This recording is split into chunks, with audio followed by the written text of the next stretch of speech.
Hey, BA fam. Did you know Dell Technologies President's Day business event starts now with deals to power America's doers and dreamers, which I am both.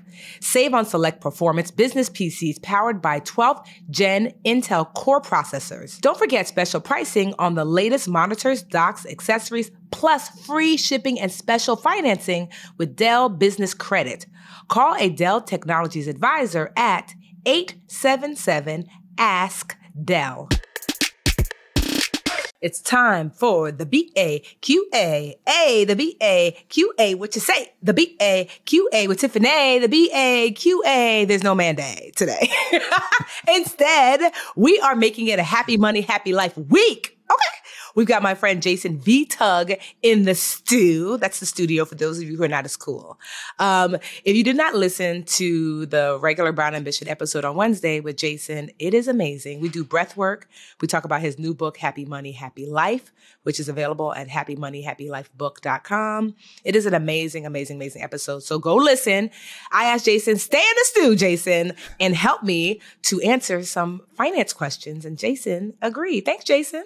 Oh, thank you so much. This is exciting. Let's do this. Well, real quick, because I forgot. I'm like, if you didn't listen, you might not know who Jason is. So Jason is a wellness advocate and best-selling New York Times reviewed author of 2 books. He's the founder of Frugal, Proogal, and is an award-winning creator of the Road to Financial Wellness Project. Jason is a certified diversity, equity, and inclusion expert, holds the Psychology of Financial Planning certification, and is a certified yoga instructor and breathwork specialist. Jason focuses on a holistic approach where money isn't the goal, but money is a tool to help achieve the goal. He's been featured on the TEDx stage, Yahoo Finance, Forbes, Business Insider, New York Times, to name a few. So we have a real financial educator, but a man after my own heart, not just personal finance, but holistic wellness in the room. So, okay, first question, Jason, that came into the room. Let me see. Oh my gosh. Okay. This is from Paula. Hey, Paula, straight up now tell me if you really want to love me. Some of y'all don't know that's Paula Abdul. You're too young. Hey, ladies and Jason. I'm tackling my debt and looking to start investing soon.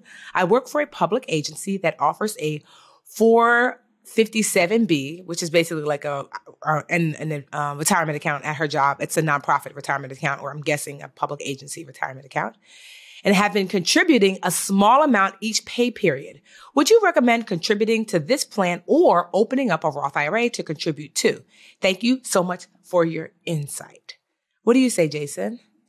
Well, I think when it comes to retirement planning, I'm a big believer in taking advantage of your employer accounts, especially if there is an employer match. And so she mentioned that she's contributing a small amount and already thinking about the Roth IRA. I think that's a good line of thinking, but I want you to maximize your contribution to that employer plan first before you start adding in terms of like your goals. And that has a lot to do with the employer match. And that has a lot to do with also lowering your potential tax liabilities. And so those are 2 things that I would suggest. All right. So I am on, like, especially with, I'll say this, that like, if you have an employer program, which is awesome, to Jason's point, if you contribute to, your employer's retirement account, let's just say you have $100,000, right? And you contribute, I don't know, $6,000. Great. So then the government says you didn't make $100,000, right, Jason? It says you made $100,000 minus 6, so you made $94,000. That's what we're taxing you on.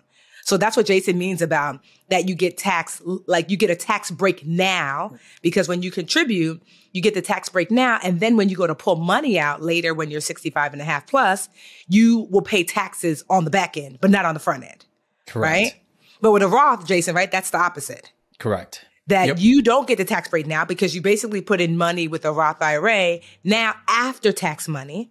So you've already paid taxes on it. But when you go to pull out your Roth when you're older, then because you pay taxes up front, you don't have to pay taxes on what you contributed or the growth of that, like let's just say you put in 100,000 over your lifetime, it grew to 200,000. You don't have to pay taxes on that 200,000.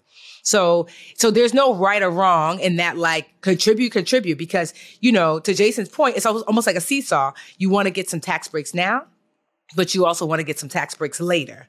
So typically what I say is that, like, if you have an employer account, get your match on. Yep. And if you are close to maxing out what you can technically make to contribute, because everyone can't contribute to a Roth IRA.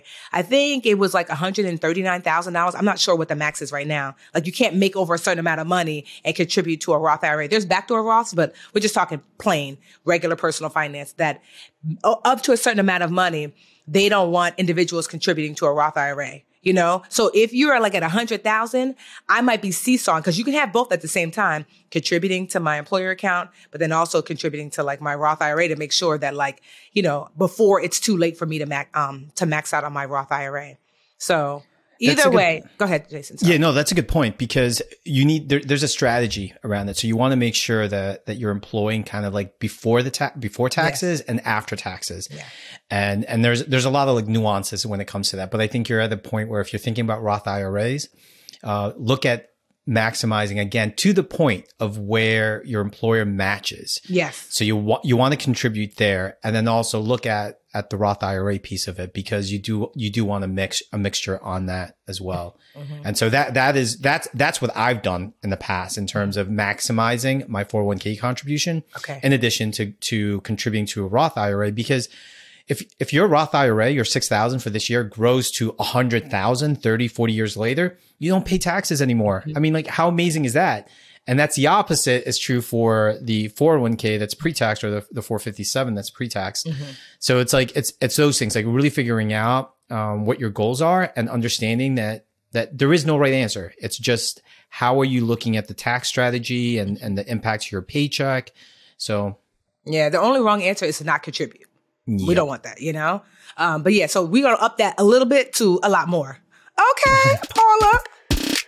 Hey, VA fam. If y'all know anything about our show, it's that we are not shy about talking about our skincare regimen. And lately, I did not expect this, but a humidifier has become a key piece of my skincare. In these dry winter months, I am so excited to be here to talk to y'all about our new partner, Canopy, because so many skincare experts and dermatologists have touted the benefits of increased indoor humidity for healthy, glowing skin. And having dry air in your environment honestly can begin wreaking havoc on your skin in as little as 30 minutes. And one of my favorite features is that the Canopy humidifier has a built-in aroma diffuser that uses the simple process of evaporation to fill your room with delightful scented moisture. So now it smells like a spa in my room and I am so happy to go to sleep. RVA fan, you can go to getcanopy.co to save $25 on your Canopy humidifier purchase today with Canopy's filter subscription. Even better, use our code BROWNAMBITION at checkout to save an additional 10% off your Canopy purchase. Your skin will thank you. Hey BA fam, this message is sponsored by Discover. Did you know you could reduce the number of unwanted calls and emails with online privacy protection, the latest innovation from Discover? Discover will help regularly remove your personal info, like your name and address, from 10 popular people search websites that could sell your data. And they'll do it for free. Activate in the Discover app. See terms and learn more at discover.com/online privacy protection. And we're back, and we're brown. So we're in the studio with Jason Vitug of Happy Money, Happy Life, and his company Frugal, financial educator, but wholeness educator overall. I have Jason in the stew, and I asked him to stay and answer some questions with y'all. And so we're going to take another one. If you actually want your question answered, you can go to brownambitionpodcast.com and click like the Ask Us Anything button and, you know, send us a message that way. You can slip into our DMs it's the BA Podcast, I believe, on Twitter, and Brown Ambition Podcast on Instagram, and slip into the DMs and ask questions that way. You can give us your real name. You can give us a fake name. You can say anonymous, and we will honor all of that. But ask your personal finance questions, your career questions, and your business questions. We will answer all of those. All right, so we're going to take another money question. Hi, Tiffany, Mandy, and Jason. The Jason is silent, but I'm putting it in there. I wanted to get your input on the idea of using equity from my home to purchase a property for the intent of long-term rental. What are your recommendations? Ooh, Jason, you've owned have you owned some rental property? I have not owned rental property.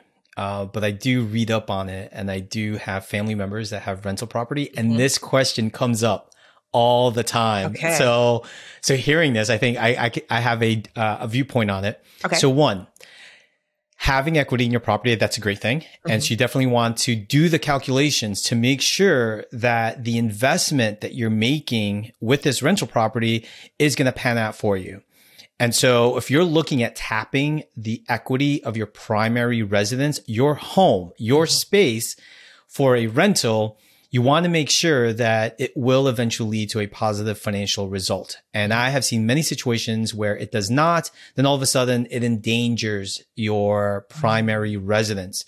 And so the other answer I would say is that it does make sense, because if you're looking at, you don't have the down payment or it's a sizable equity and you could buy this rental property in cash, there is a lot of upside when it comes to that. And again, it depends on the amount that you're looking to borrow against your home and where this property is. And if you've done the homework in terms of like what the return would be when you're renting this property out. Okay. So I consider this, I have not done this, but I consider this. So during the pandemic, when the home prices were crazy, I was going to do a cash out refi. Right? Is that what it's called? Cash back, cash out? Yeah, cash out refi. Cash. So that's basically when you refinance your home, almost like buying your home from yourself, and then take out the excess money. They won't let you take out all of it. They're like, girl, you tried it. I think they let you take up to 60% or something like that. Yeah, there's a percentage. So my home was paid off. So basically I would go from no mortgage to a mortgage. And then I was going to use that money to purchase another property, which that's not unwise, but to Jason's point, it would be unwise if you're purchasing a property that you're not sure, am I going to get a positive cash flow? Because one, now your mortgage is going to be more expensive if you didn't have, or you're going to have a mortgage if you didn't have one before. And then on top of that, there's this new property that has to pay for itself. And let's just say you don't get a tenant right away. And so you're going to be paying basically 2 mortgages until you figure it out. But it is one of the benefits of home ownership is the ability to do so. A home can be used as leverage. So I want you to think of a lever as something that helps to open something much bigger than itself. Like a doorknob is a lever to a door. Like a door is huge and oftentimes very heavy, but this little doorknob, you can use this doorknob to open this door, and a home can do that too. Because when you own a home, you'd actually, you could put down 3.5%. On a $100,000 property, that's $3,500. So that's this little lever to get access to all this money, which can be good, but also dangerous if you're not wise. And so, to Jason's point that, if you're going to do this, it can certainly be a very wise tool to say, I want access to another property and I can use my current property to do so. But you want to make sure that, that you, one, do more research on what it is to rent. There are numbers, like calculations. One of my friends, Christina, is like a big investor in St. Louis. And she's got like this number calculation that she does to see if this rental property is going to make financial sense and when. 1 year, 2 year, 5 years, you know what I mean? Mm-hmm. And so you want to make sure that you're not just saying, I think this house is a good idea, let me move forward, that you've done the numbers on the new property and it offsets the cost of the other property, So honestly, Anonymous, I think that, it's not a bad idea as long as you are running your numbers. That's with all things investing. You have to run your numbers. Let's just take one quick last question real quick. This is just a question for Jason. So Jason, you left corporate. We get this a lot. You left corporate and you went to start your business. Give us maybe just a tip or two that for those people who are like, especially now with so many people losing their jobs in the tech sector, and it's just feeling so overwhelming. And many of them, maybe they have this like business idea, they're not really sure. What are some things that before they take the leap, or unfortunately before they get let go, what should people do to prepare emotionally, mentally, but also financially for the shift from working in corporate America to potentially working for themselves? Yeah, I love this question because the first thing, we'll tackle the financial aspect of it. Mm-hmm. You need a emergency fund, or what I call the freedom fund. You need a fund that can cover 6 to 9 months of your basic living expenses. So this doesn't mean 6 to 9 months of your current income. This is 6 to 9 months of your basic living expenses, housing, food, medicine, and things like that. You need that in order for you to kind of just function in society. And also for you not to have to run to find the next job. So for me, when I quit corporate, I actually had a sizable fund, and that had a lot to do with me not buying property. Instead of me putting in the down payment in the home, I had excess money that I could use towards paying my my monthly obligations. And so that is financially, you need to be set 6 to 9 months of your basic living expenses saved away, not invested in the market. I'm one of those old school. You need accessible liquid cash, and that because emergencies happen, right, Tiff? Yeah. Not a matter of if, when they happen. And if you are let go or if there are changes in your situation, you need access to money to help you pay for these necessities. Now, preparing mentally and emotionally, leaving the corporate world and pursuing your entrepreneurial goals, it's going to take a mental toll on you. And that has a lot to do with you like finally believing in yourself enough to kind of make this leap. And then when things doesn't go the way you've envisioned it, well, that's going to take a mental toll, and that's going to affect your ability to kind of see the opportunities that present itself. Okay. So one, for anyone who is experiencing this transition, whether forced or chosen, I want you to prepare yourself mentally by reassessing, reevaluating your current skill set. That's kind of one of the key things. That's kind of like you're looking at your resume and going, how can I, and this is interesting, right? Because you're like, oh, I want to be an entrepreneur. Why do I need to redo my resume? Well, you need to understand your skill set. You need to understand your experiences, because you're going to uncover places and gaps. And then you may now want to tap into your network of friends and entrepreneurs to help you fill in those gaps.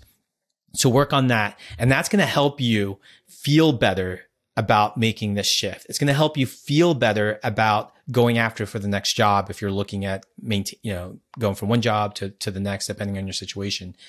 And emotionally too, allow yourself. If you've been let go, and there's a lot of people who've been let go, and a lot of people who are making the leaps based on their own faith, allow yourself the space and grace and time to grieve losing the job, or shifting from being so career focused in the corporate world into the entrepreneurial purposeful path. Because there is a grieving period when it comes to that, because our identity is so tied to it. So I want you to take a moment to rest, to reset, and let your body kind of readjust to the new normal that you're trying to create. Because what I find is that people who have been laid off, and they may get a severance package, or they may have unemployment benefits or a savings account, they jump right into a new job, or they jump right into entrepreneurship, and then they're feeling the same strains. They're feeling the same constraints. And so you need to take a moment of pause. So that's kind of one thing for your mental health, your emotional being. Take a moment of pause, and typically that's doable because we have a financial safety net. Oh, I love that, Jason. You're the best. If you are wanting to holistically navigate your personal finances, Jason has this awesome book, Happy Money, Happy Life, where he guides us through how to do so through the lens of these 8 dimensions. Can you mention those 8 dimensions, Jason? Yeah, the 8 happy dimensions. They're mental, emotional, physical, spiritual, social, environmental, occupational, and financial. So Jason walks us through those dimensions and through the lens of personal finance. It's called Happy Money, Happy Life. You can purchase it at happymoneyhappylifebook.com. Jason's awesome. If you have not listened to the prior episode, do it. That's your homework. Jason, where can they find you? We know where we can find your book, but where can they find you if they want to follow you or connect with you? Yeah, you can find me on Instagram and Twitter. I'm active in those spaces at Jason Vitug, and also on LinkedIn. Awesome. Vitug, Vitug. His stuff will be the link to the book, happymoneyhappylifebook.com, and Jason's, especially his Instagram, where he's really active. They'll be in the show notes. So give a holla for $1, honey. Thank you, Jason. You're really awesome. Thank you for coming. And thank you for being my friend. Well, thank you so much. I'm honored to be your friend, Tiffany. I was going to sing, thank you for being a friend. Travel around the world. Oh, is that Golden Girls? No, that's not Golden Girls. Back again. But the heart is true. You're a pal and a confidant. That is Golden Girls. Yeah, that is. See, I remember I tried to put Mandy up on Golden Girls. She was like, who? I said, girl, get off my line. Mandy, like Golden Girls, it's iconic. I would say Golden Browns. We're going to do the Golden Browns. I like Golden Browns. Thanks again, Jason. Bye, BA fam. We will see you next week. Hey, BA fam. We're on YouTube. Woohoo! Thank you so much for watching. Please like this video and subscribe to the channel. And while you're at it, why don't you go over to that little bell icon and just tap that for us. Show the BA fam how much you love us. And that way you'll also get notifications when new videos drop. Also, share the channel with a friend. We're always like, tell a friend, tell a friend, tell a friend. And thank y'all so much again for all the support.